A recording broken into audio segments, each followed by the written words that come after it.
se ve que allá están mucho más avanzadas su ciencia y pues ahora sí que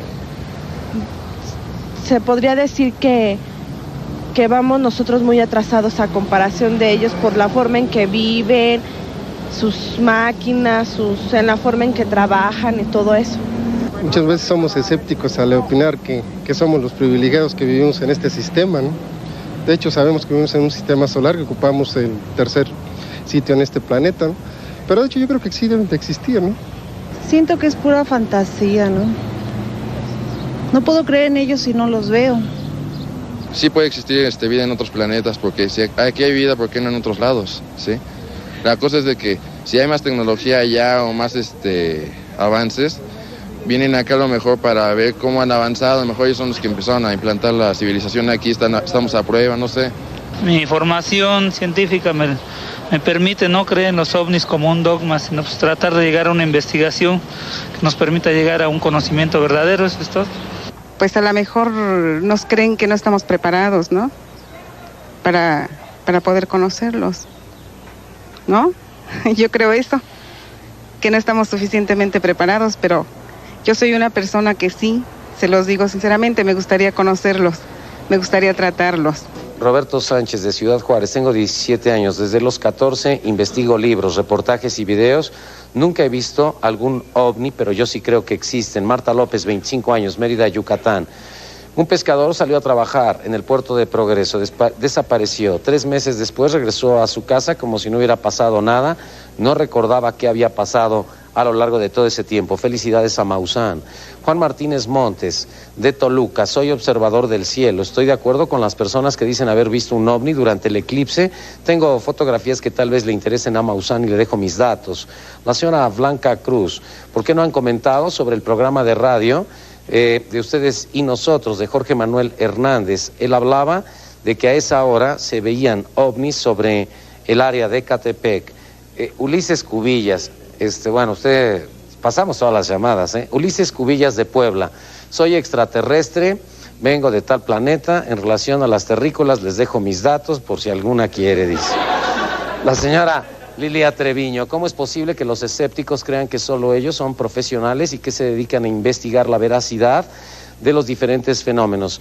Yo creo que Televisa es una empresa seria como para presentar a estas personas que no quieren creer y que están diciendo tanta tontería. Perdón.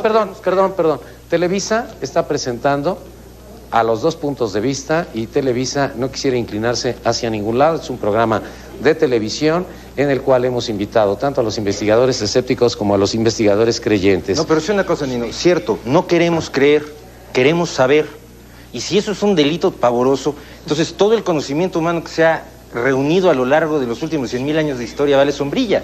Es decir, ciertamente no queremos creer, queremos saber con certeza.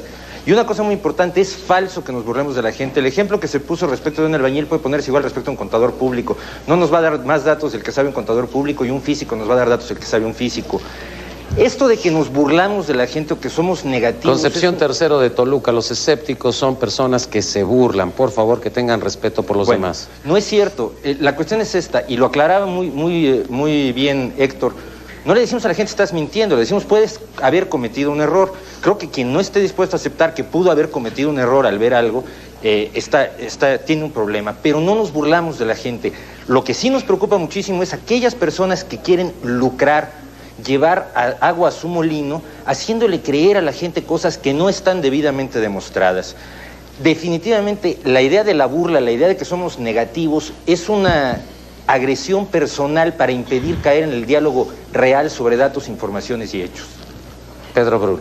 Sí, digo, después de oír los comentarios del público de la otra sala, llama la atención de que siempre citan como autoridad a von Däniken, que ya está comprobado hasta el cansancio de que es un super charlatán, y a Benítez también. Ahora, los más peligrosos son como el último participante, que de repente saca un libro de física cuántica que no ha digerido, ¿no? Y lo usa como argumento. Lo mismo saca el Scientific American amenazando con leerlo completo, ¿no? Entonces yo creo que son Ahora un pequeño comentario que quería decir antes. Esto del fenómeno ovni, o llámese el fenómeno de las cosas que andan paseándose por el cielo, empezó en 1948. ¿Por qué en 48? Se acaba la guerra, tienen un descanso los países y empiezan a sacar nuevos aparatos voladores con todo derecho. Ya tienen 2 años investigando sobre nuevas velocidades en los aviones. Y no tienen por qué andar divulgando que tienen un avión ultra rápido. Y pues de repente puede pasar por todo el mundo, están probando aviones nuevos y eso no tiene nada de extraterrestre, ¿no? Héctor Chavarría. Bueno, mira, Nino, nuevamente se volvió a citar el caso Puebla, el multicitado caso Puebla, el cual me correspondió a mí ser uno de los investigadores que más directamente tuvo que ver con este caso. Y nuevamente se volvió a manejar el mito de que no se había podido llegar a los fragmentos o a la supuesta nave extraterrestre porque personal del ejército había acordonado la zona, porque el ejército no dejaba pasar a la gente. Esto es totalmente falso. En el momento en el que los investigadores fuimos a la Sierra Norte de Puebla y nos metimos a buscar, no tuvimos la oportunidad de ver un solo soldado. No había ejército en la Sierra Norte de Puebla. Y yo fui 13 veces a la sierra a lo largo de 6 meses y fui uno de los que encontró los fragmentos del entonces OVNI de Puebla. ¿Y qué? Esto se analizó. Finalmente, pasados 13 años, supimos con exactitud qué era la tercera etapa del Soyuz, del Cosmos 929. La tercera etapa sí era una nave espacial, pero no, sí, pero de la Tierra, había salido de Baikonur. Muy pero bien. esta cosa de manejar como una especie de paranoia, que los militares estaban metidos y no permitían, no es cierto, nunca estuvieron ahí. Nada más para aclarar. Adelante, Eloy, y un momento más vamos con el público que nos acompaña. Bien, sobre alguna de las declaraciones de las personas del público del otro estudio, se mencionaba de que el 3 de enero efectivamente hubo un apagón general espectacular en el estado de Morelos. Inclusive nosotros fuimos testigos de este apagón cuando nos encontrábamos en el campo viendo las estrellas y de repente observamos, así como la película Encuentros Cercanos, una luz brillante detrás de un cerrito y de repente todo se oscurece, ¿no? Y sí nos quedamos un poquito así como perplejos, pero ya después nos enteramos que fue la explosión de una de las plantas de luz, de energía que surte gran parte del estado de Morelos. Ahora, en un programa anterior se había manejado de un ovni que explotó sobre la región sur del estado de Morelos, Jojutla, Zacatepec, etcétera, y pues ya se había informado en su oportunidad que realmente se trató de un bólido, un objeto muy grande que causó pues bastante conmoción porque explotó al penetrar en la atmósfera, se fragmentó y hubieron muchos testigos efectivamente de esto, pero no se trató de ninguna manera de ningún platillo volador como se nos quiere hacer creer. Héctor Chavarría. Bueno, respecto a un comentario que hizo Luis Andrés Jaspersen acerca de las hipótesis del ex sacerdote Salvador Freixedo, que otros autores habían coincidido, aquí hay una equivocación en tiempos. John Keel ya había escrito en Caballo de Troya, en Operación Caballo de Troya, no Caballo de Troya, la de Benítez, sino Operación Caballo de Troya, había escrito todo lo que posteriormente menciona Freixedo, y Pasaporte a Magonia de Jacques Vallée es también anterior a los libros de Freixedo. Muy bien, vamos con el público. ¿Querías hacer un comentario, Julieta? Sí, una cosa que me encanta es que a raíz del eclipse tantas personas hayan volteado a ver el cielo, en particular en la Ciudad de México, ya muy pocas personas lo hacen porque es muy difícil. Pero yo creo que este entusiasmo por mirar el cielo ojalá continúe y que las personas volteen cuando salgan al campo a observar las estrellas. Y así, si de veras ven una cosa que no estaba ahí antes, la pueden reportar, pero porque ya otras veces han observado el cosmos y conocen la diferencia entre un objeto nuevo y uno que siempre ha estado ahí. Adelante, Héctor Escobar. Se volvió a salir con el caso Billy Meyer, que está demostrado hasta la saciedad, aunque no crea Jaime Maussan en esto, que es un fraude de la peor especie, hecho con todas las intenciones de ganar dinero, de vender libros. Al señor Billy Meyer se le encontraron fotos que no le salieron bien, quemadas. negativo. Su misma esposa dijo que era un fraude. Se encontraron maquetas de las naves, se encontró cómo hacían las películas y hasta la foto del ojo de Dios. O sea, Billy Meyer es lo más ridículo que he oído en ufología en los últimos 20. Una foto de un pterodáctilo, lo más ridículo de los últimos 20 años. Ahora, nadie lo cree excepto Jaime Maussan. Hay dos investigadores de ovnis. Adelante, Mario. Hay dos investigadores de ovnis que en sus publicaciones han manifestado que el caso Meyer se trata de una falsificación. Son de primer orden estos investigadores. Uno es James Lorenzen, director de una organización llamada APRO. Yo tenía la información sobre este caso y la vez pasada me dijeron, lo que pasa es que él se peleó y por celos retiró el reconocimiento de APRO al caso de Billy Meyer. Pero también el rival, que vendría a ser Walter Andrews, el de MUFON, en el número de la revista de MUFON de julio de 1980, en su crítica al libro Contacto en las Pléyades, señala las mismas objeciones sobre la veracidad del ovni de Meyer, y detallando además lo que se encontró cuando los investigadores visitaron la casa de Meyer. Y no es solo él, Bonkevisky del ICUFON también lo descartó. Es decir, estamos hablando de personalidades de primera línea en la investigación de los ovnis. No escépticos, ovniólogos y creyentes. Muy bien, tu nombre. Roberto Gutiérrez. Yo pienso que, bueno, yo sé que en todo el cosmos existen millones de planetas, galaxias, todo eso. Yo pienso que es imposible pensar que somos los únicos. Yo creo que sí puede haber otro tipo de vida, no se sabe. Es uno de los grandes errores. Totalmente de acuerdo. Siempre hemos afirmado la casi certeza de que hay vida en el universo. Casi es seguro que hay vida inteligente aparte de nosotros en el universo. Lo que está muy difícil es que nos hayan venido a visitar. No hay pruebas suficientes para hacer tal afirmación. ¿Tu nombre?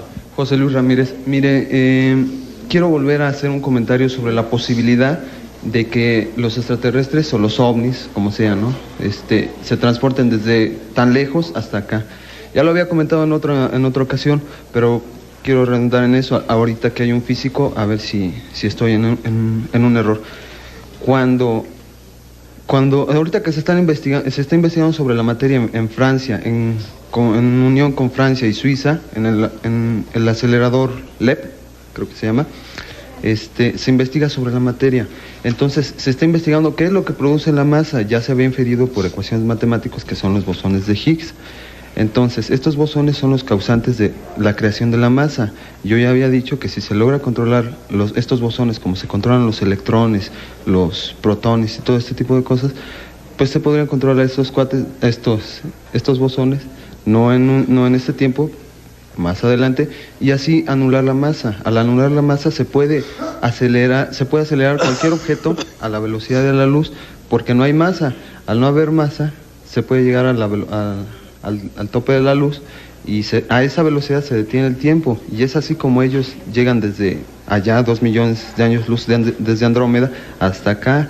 No sé, la señorita... Yo haría un señalamiento rápido. Los objetos que vienen no están compuestos de bosones. O sea, son electrones, protones, neutrones en los términos en los que los conocemos aquí.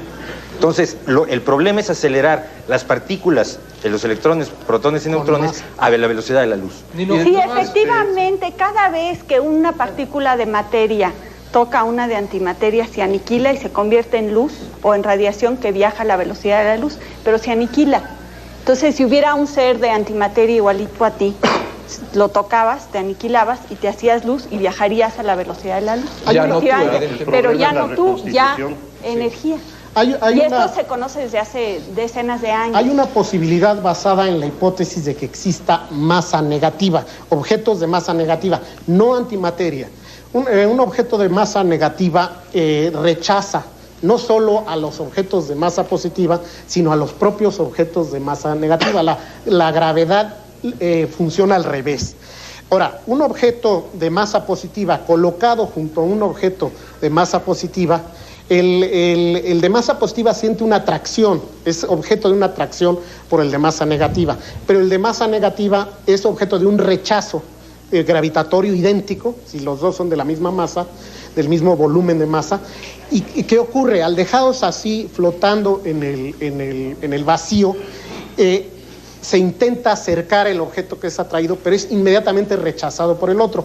¿Qué ocurre? Que los dos objetos salen disparados a una velocidad creciente. Ahora, al acercarse a la velocidad de la luz, se va produciendo el efecto del crecimiento de la masa. Se incrementa la masa y, según la relatividad, la masa a la velocidad de la luz llega a ser infinita y requiere, por lo tanto, una fuerza infinita para poder rebasar. Pero entre los dos objetos tienen masa cero, ya que uno tiene masa positiva y uno masa negativa. Entonces, ahí pudiera estar un impulsor teórico para llevar, digamos, viaje a la velocidad de la luz con gran rapidez y sin efecto para los pasajeros, ya que quedarían entre el efecto de las dos masas. Hay una parte intermedia que no es objeto no siente el efecto de la inercia. Bien. El problema es que no se ha demostrado que puede existir masa negativa. Rafael. Es decir, algunos dicen, esa es la prueba de que no existe masa negativa. Rafael. Sí, bueno, para completar la parte que decía Julieta, efectivamente hay un par que se crea o se destruye. Los dos fenómenos, uno es complementario del otro. Cuando tú tienes las dos partículas, se pueden convertir en luz, o la luz podría en su momento reconstituirse en las partículas. El problema es cómo conservar la información de una cosa que pueda tener del orden de cientos de miles de millones de esas partículas formando un ser humano o formando un objeto cualquiera. Se hace luz, la luz puede viajar a esa velocidad y luego esa luz cómo la reconstituyo de acuerdo a un plano original. Ese es parte del problema. Muy bien, tu nombre. Perdón, rapidito, es la distancia. Se habla de seres que vienen a 2 millones de años luz. Eso significa viajar durante 2 millones de años. Es francamente extraño, ¿no? Aunque pudieras viajar a la velocidad de la luz, tienes que desacelerar en un momento dado. Y simplemente para desacelerar, ya que llegaste cerquita del sistema solar, tienes que perder 300 días, más o menos. En el desaceleramiento. ¿Tu nombre? Oscar García. Sí, mira, ahora pues quiero invitarte a ti, Nino, y al público en general a que participen en una conferencia que se va a dar el día sábado allá por satélite, en el Centro de Convenciones Satélite en Lomas Verdes. Si quieres acompañarnos por allá, Nino, pues con mucho gusto te recibiremos. La va a dar José Luis Martínez, va a estar Cita Rodríguez, Gustavo Nelín, que está en el otro estudio. Van a haber pilotos de líneas que van a dar sus testimonios de avistamiento. Van a haber muchas personas muy importantes, entre ellos el licenciado Pedro Ferriz, que va a ser el principal exponente. Y José Luis Martínez es uno de los exponentes. Te obsequia este libro, Nino, para Gracias. ti, El maravilloso mundo de los ovnis de la prensa. Te lo obsequia a ti y espero que nos puedas acompañar. Para mayores informes te voy a dar un número de teléfono para que la gente vaya al lugar. Es el... Siempre vienes a hacer comerciales, comercial. No, pues digo, ya me acostumbré. Bueno. Ya me acostumbré a que siempre te mandan a hacer comerciales en el programa. Adelante, bueno, dalo. Sale. 556-6884. Muy bien, gracias. ¿Tu nombre? Buenos días, me llamo Mayra Galván. Bueno, lo único que quería pedir al panel es que explicaran un poco más sobre el fraude del Majestic 12 y también algo dirigido para Jaime Maussan. Será muy respetable el señor, pero pues ya basta de que parece escuelita. Todos los que están en el panel de creyentes, todo lo que diga Jaime Maussan está bien, todo lo que haga está bien hecho. Pues ya basta, ¿no? Bien. Gracias. ¿Quién más? ¿Tu nombre? Joel Medina. Mi intención es de que nos pudieran dar consejos para diferenciar sobre la información que recibimos de ciertas partes, para saber la diferencia, para protegernos de la información que recibimos. Si es amarillista, ¿en cuál confiar? Gracias. Quisiera comentar algo al respecto. Adelante. Miren, el solo hecho de que este estudio estaba vacío hasta este momento es un índice de que la gente tiende a tener un pensamiento mágico. Yo les recomendaría que si quieren ver cosas extrañas, pues se vayan a ver a Beto el Boticario o algo por el estilo para ver cosas que realmente son difíciles de entender. La ciencia tiene un procedimiento y ese procedimiento está establecido, al menos la ciencia moderna, y podemos especular sobre posibles viajes, pero eso es pura especulación. En la actualidad, con los conocimientos que se tienen en la ciencia, no hay la menor posibilidad de realizar viajes prolongados a través del espacio. Héctor Chavarría. Un segundito, Mauricio. En cuanto a cómo determinar la clase de información que nos llega, en el caso del investigador o de quien quiere investigar el fenómeno OVNI y se quiere acercar a él objetivamente, es utilizando el sentido común y teniendo la capacidad de discernir qué información es definitivamente amarillista cuando se están haciendo afirmaciones fantásticas y cuando se está dando un hecho que podría ser real y el cual merece ser investigado. Yo quisiera agregar un poco a los comentarios anteriores. Yo veo que hay mucha gente joven aquí en el estudio, lo cual siempre es muy halagador. Y muchos de estas personas seguramente están inscritos o en la preparatoria o en el bachillerato. La universidad tiene un programa especial que se llama Jóvenes hacia la Investigación, que funciona en su CCH y funciona en su preparatoria. Si ustedes en su preparatoria o en su CCH toman contacto con el promotor, él los llevará a distintos centros de investigación de la universidad y ustedes conocerán en una perspectiva que la UNAM llama de puertas abiertas, qué es lo que se está haciendo en cada uno de estos institutos. Por ejemplo, podrían visitar el Instituto de Astronomía, podrían visitar el Centro de Instrumentos. Tener una cultura científica es una manera de protegerse contra la charlatanería. Yo creo que hay que estar abierto a las opiniones, pero pasarlas por una criba muy, muy fina, que es la del conocimiento científico. Y los jóvenes tienen ahora, gracias a la universidad, esta posibilidad. Contacten en su preparatoria o en su CCH a la gente del programa. Gracias, Nino. Adelante, una forma muy rápida. En el momento en que alguien te pasa una información y saca conclusiones que no pueden sacarse de los datos originales, hay que dudar de las conclusiones e irse a verificar los hechos.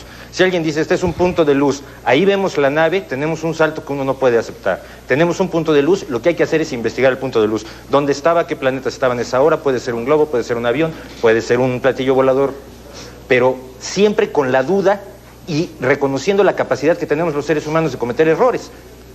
Un comentario más, Andrés Eloy, por favor. Sobre esto, ¿cómo distinguir una información de otra, ¿no? ¿Cuál es la más objetiva? Yo creo que podría aplicarse aquí lo que en ciencia se llama la navaja de Occam, entre dos explicaciones, escoger la más sencilla, es decir, cuando vemos una luz, pensar que tiene una explicación más sencilla y no presuponer que pueda provenir de un origen extraterrestre. Es decir, también podemos decir que entre más extraordinaria sea la afirmación, necesitamos más pruebas, ¿no? Y hay que estar más escépticos. Entre más maravillosa, fantástica e imaginativa sea, hay que dudar más. Creo que sería... Muy bien, yo voy a un corte y regreso al otro panel. Mario Hernández Moreno, tengo 26 años trabajando en la aviación. En 1980 íbamos a Utah, Estados Unidos. En el norte vimos un objeto que salía del desierto, lo más curioso, el giro 360 grados. Se fue elevando hasta tomar el tamaño de una pequeña esfera roja y después desapareció. Tomaba yo fotografías, al revelar el rollo no salió absolutamente nada. Esteban Toledo. Soy de Tuxtla Gutiérrez, en una isla llamada Las Palmas se ven muchos ovnis. Si a Jaime Maussan le interesa le dejo mis datos. Norma Rueda Martínez de Puebla, si los escépticos se dicen estudiosos, por favor, no se burlen de otras opiniones. Carlos López de Guadalajara, quiero invitar tanto a los escépticos como a los creyentes a que continúen haciendo el programa entendible y comprensible para todos. Respecto al ovni del eclipse, creo que fue un objeto demasiado grande y está muy lejos, puesto que su brillo escapó de la sombra de la luna. Catalina Fernández, mi felicitación a Jaime Maussan. Kaita Fleites, no estés interrumpiendo a los invitados. No los he interrumpido. Ahora ni entre ellos se interrumpen. A la persona que dijo que por primera vez acababa de ver un ovni en forma triangular. Mi madre hace 35 años vio uno en La Habana, Cuba. Felicito a los ufólogos. Los escépticos, bueno, pues nada para ellos. Víctor Andrade. Hablen por favor del Triángulo de las Bermudas. José Mendoza, yo trabajo en Galavisión. Me pareció de mal gusto que uno de los escépticos haya comentado sobre la nave nodriza en la forma en que lo hizo. La señora Gómez de Toluca, estoy molesta con los escépticos, en verdad, ya no sean necios, dense cuenta de que ya llegaron los extraterrestres. María Guadalupe Rodríguez, Villahermosa, Tabasco. Felicidades al programa. A los escépticos, por favor, no se rían ni se burlen. Antonio Villar, si van a negar, que lo nieguen con bases, ya que el pueblo, no le entiendo si existe o no existe lo de los ovnis, no le entiendo bien a la letra, discúlpeme.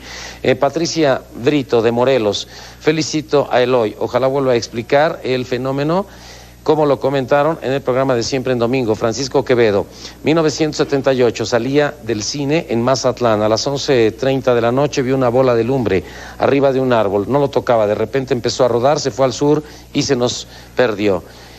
Vamos a un corte y regresamos. Nuestros números telefónicos aquí en el Distrito Federal, 709-7024. La 800 a todo el país, 70-888, 70-889 para que llame y platique con nosotros. Te han hecho varias observaciones acerca de que en el desierto de Chihuahua han estado experimentando personas de la NASA con extraterrestres acerca de las diferencias naturales que existen tanto en otra vida como en esta.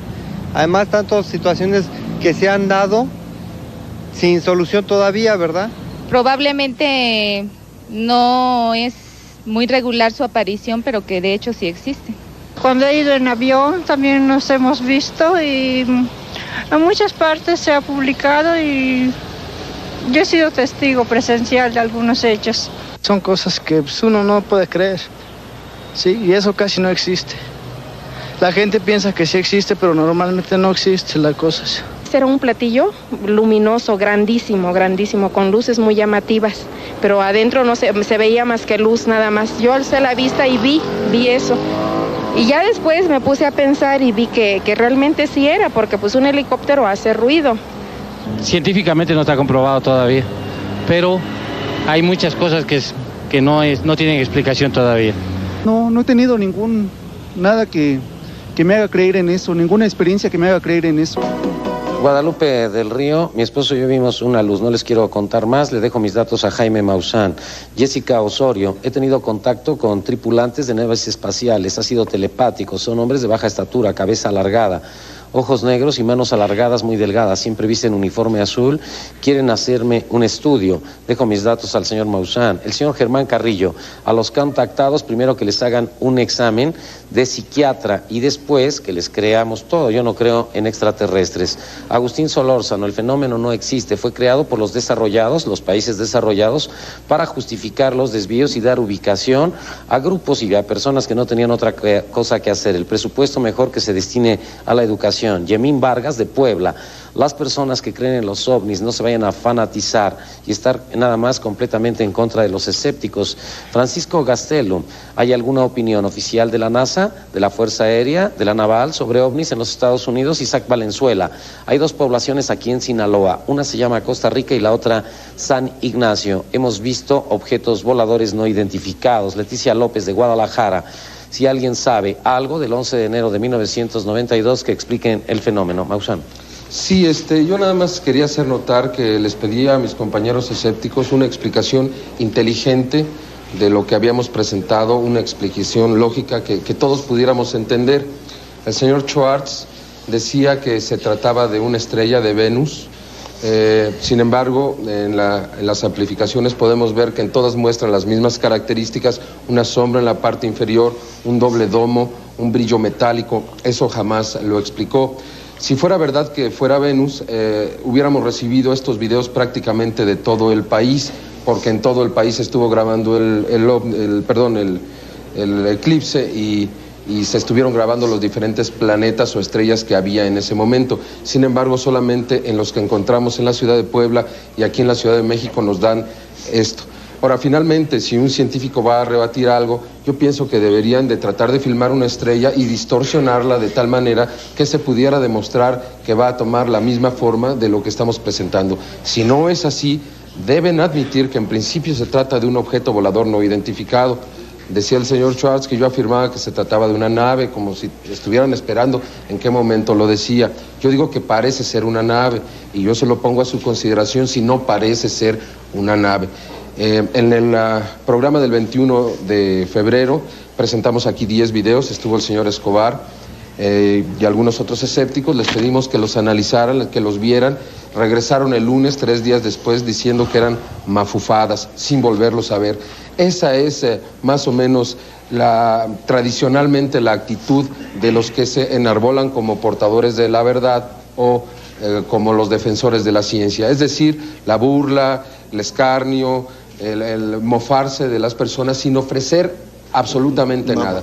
En este momento lo descartan diciendo que es cualquier cosa y sin demostrar. Ellos no necesitan demostrar nada, ¿sí? Mientras que una persona que aporta pruebas y evidencias necesita demostrarlo todos. Ellos simplemente con no ponerle atención o burlarse de ello, quieren darle respuesta. Yo pediría, les suplico nuevamente, si lo quieren volver a observar, obsérvenlo, pero den una respuesta inteligente para todos.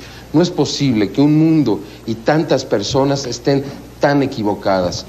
Yo creo que ha llegado el momento de tomar otra actitud. Ramón Tomasín. Sí. Mira, Nino, es necesario que se dé el antecedente de en qué fecha y de qué manera surge en la era moderna el fenómeno ovni. El fenómeno ovni por primera vez es observado en los años 40, 1947, no por una persona, dijéramos que iba caminando, sino es observado por un piloto civil norteamericano de nombre Kenneth Arnold.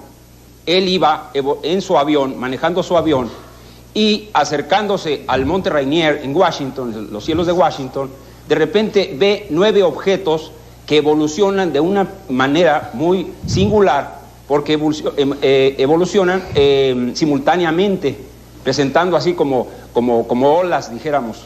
Entonces, esa observación de Kenneth Arnold, piloto civil, cuando él regresa en su avioneta, la comunica, y ahí nace el fenómeno ovni, con esa observación.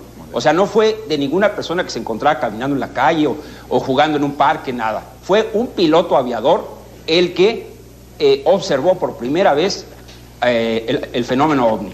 Ahora, en esos términos, un investigador extraordinario para mí, porque ya que participé en el primer Congreso Nacional de OVNIs, el primero que fue muy, muy numeroso, muy famoso y muy interesante, el del año 76 en el Camino Real, ahí yo fundamenté mi tesis precisamente en lo que cita este investigador extraordinario que es Jessup, Morris K. Jessup, en su libro El caso de los ovnis.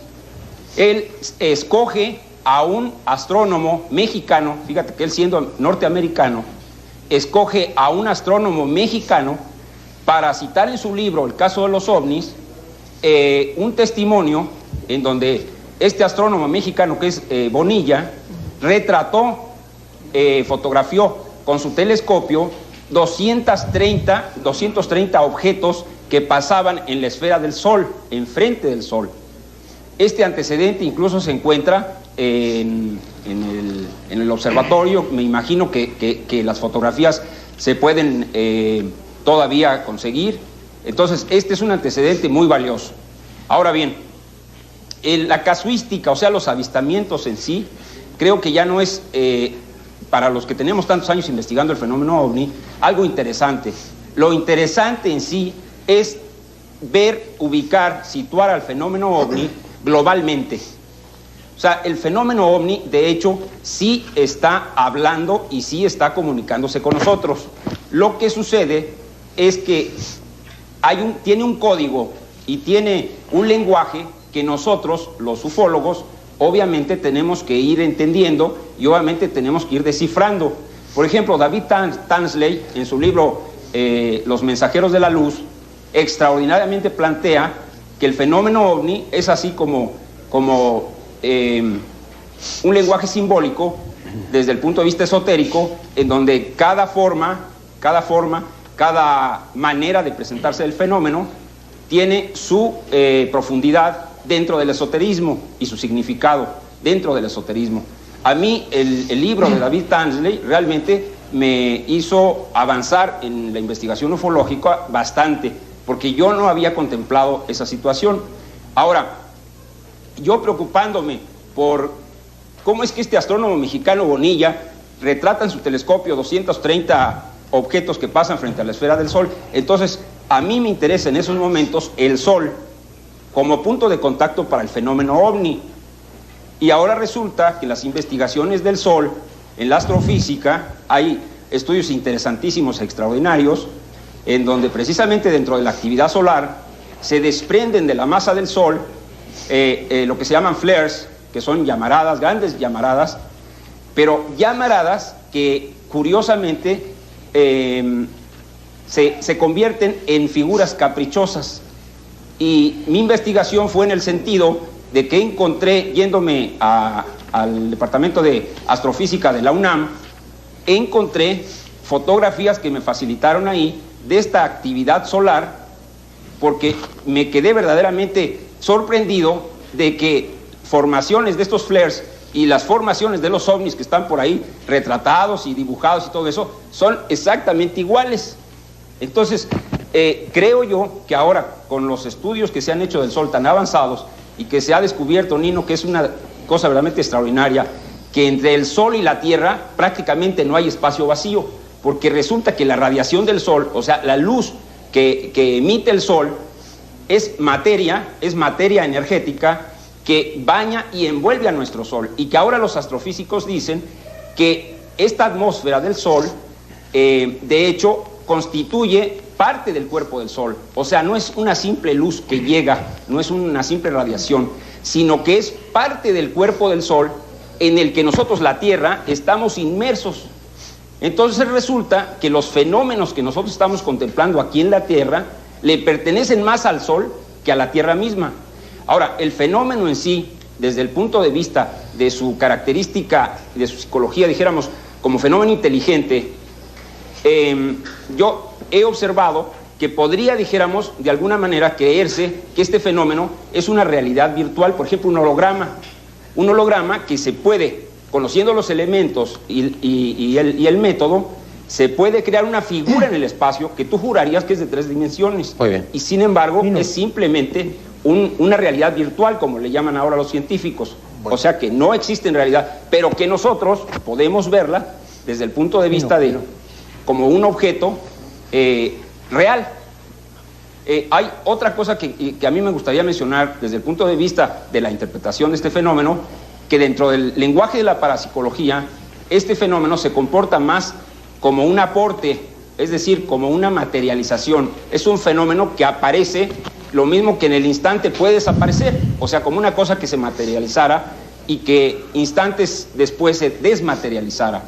Entonces, en este sentido también se han hecho ya muy interesantes investigaciones, y entonces para mí, que entre la realidad virtual y el aporte dentro del lenguaje de la parapsicología hay mucho de la explicación del fenómeno. Sin embargo, creo yo, y después de 40 años de investigación, siento que lo que también está detrás del fenómeno ovni, que para mí sí es una inteligencia, y ahí sí no me parece chocante, por ejemplo, decir que sería una inteligencia extraterrestre la que maneje esta tecnología realmente. Entonces, para mí no me interesan las naves, ni sus formas, ni cosas de ese tipo. A mí me interesa que el fenómeno se presenta, que es un fenómeno que hay una inteligencia detrás, que se comporta inteligentemente, que nos evade, de alguna manera, evade a los científicos, evade a los, en fin, a las gentes que de alguna manera los buscan, y sin embargo se les presenta a las gentes que no tienen ningún contacto con ellos.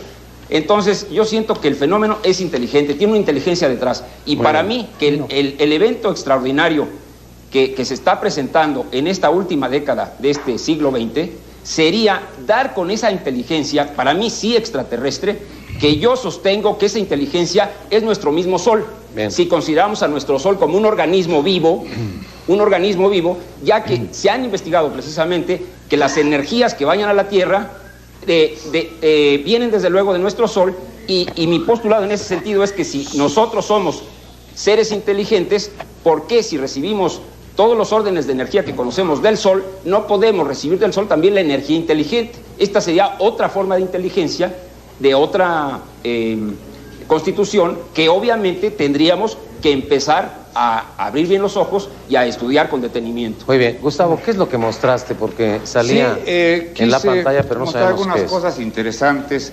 En primer lugar, quiero desmentir desde luego la invitación que yo voy a estar en un panel, no es cierto, de mandarnos al grupo, al centro, a invitarlos para que participaran como espectadores.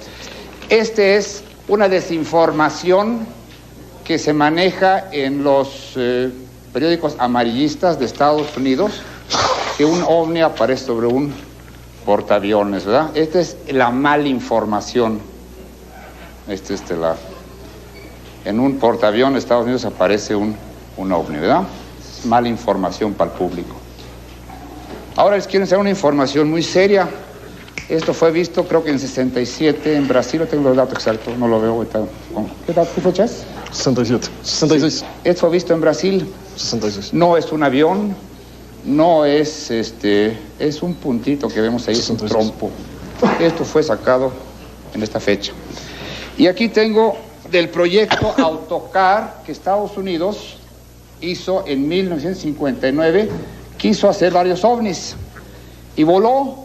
Es un ovni entre Canadá y Estados Unidos como proyectos secretos en 1959. Una gran turbina aquí adentro y se levantó este aparato pues unos 4 o 5 metros.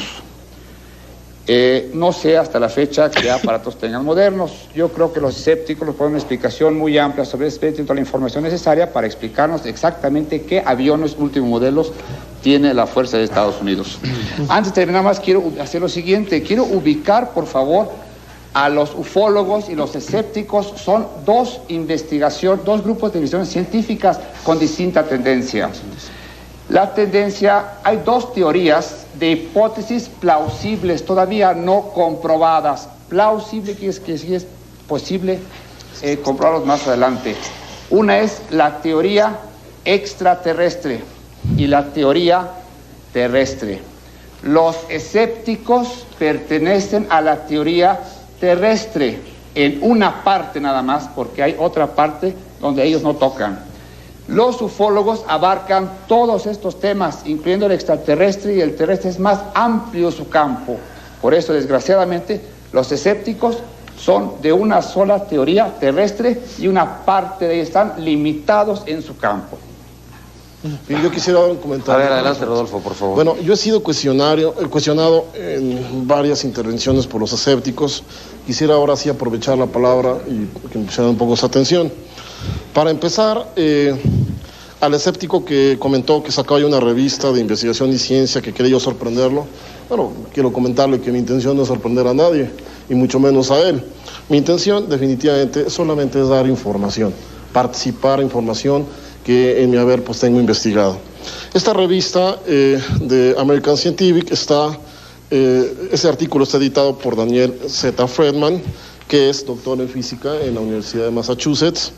Este señor se ha entregado una investigación interesante que me voy a permitir comentar en una manera resumida. Dice: las dimensiones ocultas del espacio-tiempo.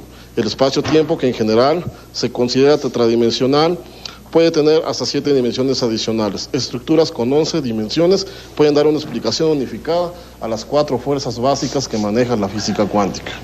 Bien, sucede que en el año de 1915, cuando la teoría de la relatividad de Albert Einstein fue, de hecho, pues, por todos estudiada, aceptada hasta cierto punto, Albert Einstein sustentó su teoría solamente en la participación de 2 de las 4 fuerzas básicas de la naturaleza.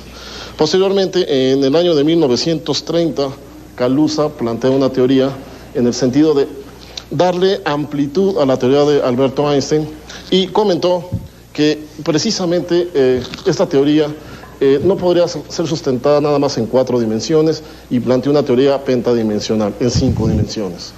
Más adelante, con la ayuda de otro gran físico de apellido Klein, que los escépticos deben de ubicar, plantea el estudio de la teoría de Kaluza, pero desde el punto de vista ahora con las 4 fuerzas básicas elementales en la naturaleza. Estas fuerzas ya las he comentado en otra ocasión.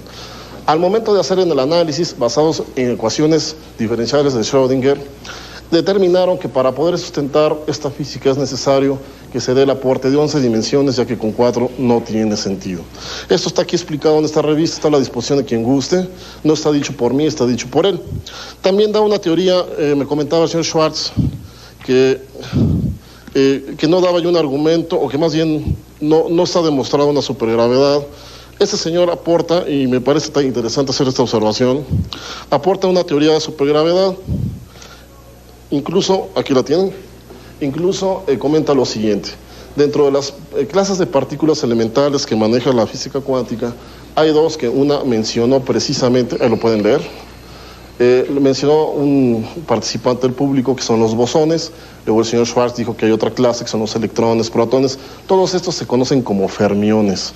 Exactamente aquí donde estoy indicando con el dedo, aquí explica este doctor que los bosones son los encargados de dar la fuerza a las partículas elementales y los fermiones de dar la masa, la presencia material. Bien, ese doctor en esa teoría de supergravedad comenta que si a una masa se le agregan un cierto número mayor de bosones, puede incrementarse una gravedad hasta llegar a la teoría de supergravedad. Bien. Rafael Lara. Bueno, en relación a lo que comentaron los escépticos, quiero hacer unos comentarios. En primer lugar, las oleadas de ovnis no son por efectos psíquicos o efectos mentales de las personas. Está bien estudiado. Desde las investigaciones de Olavo Fontes en 1953-54 se determinó que en sí hay un margen de 5 a 4 años en los cuales los ovnis aparecen en distintas zonas de la Tierra. Así tenemos, por ejemplo, 1973, el año de los humanoides en Estados Unidos, el año de los humanoides en Puerto Rico, manifestándose con el humanoide de Quebradillas, uno de los casos más importantes y que fue estudiado muy específicamente por la revista Stendek en España. Tenemos en 1983 oleadas de ovnis y de humanoides en Francia, en Inglaterra, en Rusia, en el 88, en Rusia, que eso ha sido estudiado una forma muy importante por el astrónomo Jacques Vallée en un libro que próximamente saldrá, que será el de UFO Chronicles, o sea, crónicas de ovnis en la Unión Soviética. En 1988 el principal avistamiento que culminó toda esta oleada fue el avistamiento de Voronex, con manifestaciones muy importantes. Ahorita estamos en una oleada en México y en todo el mundo, y en el 93 se van a presentar más este tipo de fenómenos. Al otro lado, ¿tiene que ver esto con el 11 de enero? Porque alguien decía el 11 de enero de 1992 el fenómeno ovni. ¿Tiene que ver con la oleada? Yo no puedo contestar esto. Es el otro aspecto del investigador ovni, sí, es el aspecto religioso, culto, que es otro aspecto del fenómeno, que más adelante podemos hablar de esta cosa más a profundidad. Continuando, en relación a los señores escépticos que hablan de que no hay astrónomos que se encargan de estudiar este tipo de fenómenos, esa es una mentira, ¿sí? Tenemos el caso de José Bonilla en 1883, en México, que fue el primero que fotografió ovnis, como lo había dicho aquí el psicólogo. Tenemos a Sigel en Rusia, tenemos a Alexander Kazantsev en Rusia, ¿verdad? Entonces hay mucha gente de ciencia que ha visto este tipo de naves. Por otro lado, para terminar, refuto totalmente a lo que dice esta persona de que MUFON no da crédito al caso de Billy Mayer. En septiembre, octubre de 1990 en el MUFON Journal, ¿sí? Se ha abierto nuevamente el caso de Billy Mayer porque están de acuerdo en que todo sea real, ¿no? Francisco Casasola. Gracias. Yo comentaba nada más, trataba de mencionar hace un instante, y es un comentario, eso nada más, lo que yo pienso respecto a si es un holograma o no podría ser, puesto que el holograma solamente es perceptible visto de frente. Lo que hay en cuanto a las pruebas que hemos visto, a los videos, en este sentido, lo han grabado personas que han estado ubicadas en diferente posición, en diferente sitio, de diferente ángulo. El objeto que se ha visto es metálico, refleja la luz, tiene una sombra. Es posible que en otros casos sí pudiera ser que sea, tal vez la teoría no creo que sea tan disparada en cuanto a que sea un holograma. Ahora, yéndome hacia el lado de los escépticos, nada más como comentario, sí es verdad, por ejemplo, como mencionábamos, el fenómeno ovni es una realidad. Si continuamos tocando el punto, desde el punto de vista del otro panel, en que todo es negativa, tendríamos que dudar definitivamente de que todo lo que están mencionando las personas, por ejemplo, en el panel, nada más para ubicar un ejemplo, es mentira, porque todos están viendo visiones. Yo creo que todas las personas de aquí, como las que nos están observando, que están seguras que han sido testigos de un avistamiento de un objeto volador no identificado, tienen toda la razón y debe creérseles. Que debe investigarse qué es, eso es definitivo. Que debemos alejar toda posibilidad o toda investigación del punto de vista religioso, vamos a ubicarlo así, debe ser. Es poner los pies en la tierra y definitivamente no creer. Yo quería, abundando un poquito, estoy nada más redondeando. Ya están en unos cuantos minutos idea, de ustedes, porque tengo un material que la vez pasada prometimos y que yo desde el punto de vista, digamos, de estudios más profundos, no necesariamente el aspecto exclusivamente material, yo lo pongo al público a consideración, no me interesa la opinión realmente de ningún escéptico, porque realmente este es un caso muy interesante. La persona que lo filmó es psíquico de nacimiento, digamos, a lo largo de su vida ha tenido experiencias a ese nivel, y justamente el día del eclipse él filmó sabiendo que ahí iba a estar el ovni. Si se corre la película, se va a ver justamente que en el momento... Que la corran, por favor. En que él, desde el momento en que enciende su cámara, está aparentemente ahí el sol, el eclipse y iniciándose el eclipse y la nubosidad que se vio en la Ciudad de México. Y en este momento él empieza a focar, en el momento que se desprende, esto es algo muy interesante porque está justamente frente al sol. Se desprende el objeto, se pierde entre las nubes y vuelve a aparecer de una manera vertiginosa. Lo valioso del material de Daniel Cerda es que presenta todas las facetas del fenómeno OVNI. Primero, esta audacia de estar realmente frente al sol, diciendo, véanme, aquí estoy. Los giros que da como una hoja de papel al viento, muy suaves, que no son de un helicóptero, de un avión. Aquí se ubica en la segunda etapa el acercamiento muy audaz del mismo objeto, ya lejos del cielo y en una posición visible. Primero juguetea un poco y luego queda estática por varios minutos y aparece un segundo ovni.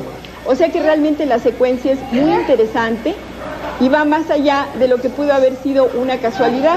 En este caso el psíquico estaba filmando algo que sabía que iba a aparecer, no fue casual, sabía perfectamente a lo que se estaba enfrentando. ¿Por qué sabía que iba a aparecer? Porque él recibe intuitivamente comunicaciones y ya permanentemente durante, pues yo creo que los 6, 7 años últimos de su vida, ha tenido estos contactos tanto en Estados Unidos como en México. Ahí se ve el objeto ya estático que muchas personas pudieron haber filmado, que se parece mucho a la luz que filmaron varios gente del público. Y cuando se retiran las nubes aparece un segundo ovni, o sea que hubo varios avistamientos de diferente calidad. Ahí está la referencia de las estrellas y de los cables también de la luz, cuando ustedes vieron cómo saltaba. Hay unas referencias muy interesantes, las estrellas, los cables de la luz y el movimiento clásico del ovni, que siempre es errático, en zigzag, brincoteando todo el tiempo. Ahí está cuando yo creo, en ese momento decía Daniel, que inclusive ahí está, si quieren preguntarle, cómo el objeto iba y venía, encontrándolo a él, y se afocaba y se desafocaba. Yo no estoy de acuerdo, ahí está totalmente desafocado. Posiblemente haya un objeto, y seguramente lo hay, dado que se está produciendo un desafoque. Ahí están las estrellas atrás. Pero este ovni circular, ya lo presentábamos en el primer programa, se trata de un desafoque, esa forma como de vampiro que hace. No nos permite. La primera parte del video se me hace notable, pienso que es muy interesante para ser investigada, pero la segunda parte, cuando se desafoca y aparentemente sube y baja el objeto, yo pienso que no es absolutamente cierto. Ahí aparece... Es muy marcado, Natalie, es muy marcado porque al momento de acercarse a algo que sí es imperioso realizar, es enfocar. Aunque sea manualmente, de hecho, y es una cámara automática, o sea que la cámara súper solita afocaba y desafocaba. Pero tiene un botón que la hace manual. Claro. Mencionábamos que por alguna extraña razón, cuando se maneja el foco automático y se está grabando un objeto volador no identificado, se pierde el foco. Yo no sé por qué. Ahí están dos objetos, la referencia son las nubes, y yo lo que pienso que no es importante el afoque o el desafoque, sino toda la secuencia completa. Él sabía que estaba el ovni, afocó inmediatamente, nunca le interesó filmar el eclipse sirvió de referencia, el movimiento ondulante y inclusive al final 2 objetos más, ¿no?